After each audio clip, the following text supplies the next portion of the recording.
বিমান ভাড়া কেন বাড়াবেন? বরঞ্চ আমার সকল রেমিটেন্স ভাইদের জন্য বিমান ভাড়া ফ্রিতে করা উচিত ছিল। সেই ফ্রি না করে আপনারা বেতন বাড়িয়েছেন তাদের গলা কাটার জন্য। পার্শ্ববর্তী ভারত, ওখান থেকে সৌদি আরব যেতে 34,000 টাকা লাগে বিমান ভাড়া। আমার বাংলাদেশ থেকে কেন বিমান ভাড়া 1,90,000 টাকা লাগবে?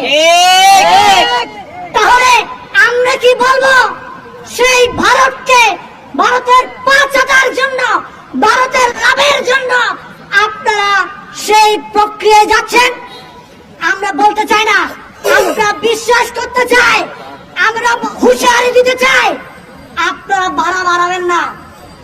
এই যে জুলাই বিপ্লবে আপনারা সকলে জানেন, যখন বাংলাদেশ থমথমে পরিস্থিতি হয়েছে, ইন্টারনেট বন্ধ করে দেওয়া হয়েছে, তখন বাংলাদেশের যে সকল প্রবাসী রয়েছে, এই প্রবাসীরাই সোশ্যাল মিডিয়াতে রেমিটেন্স বন্ধ করে বাংলাদেশ সরকারকে জানান দিয়েছিল, তুমি যদি চেয়ার থেকে দাঁড়াবো তাহলে তোমার গতি আর থাকবে না, তুমি অচিরেই তোমাকে সেই 3 হাত কবর তোমার জন্য রচিত হয়ে গেছে।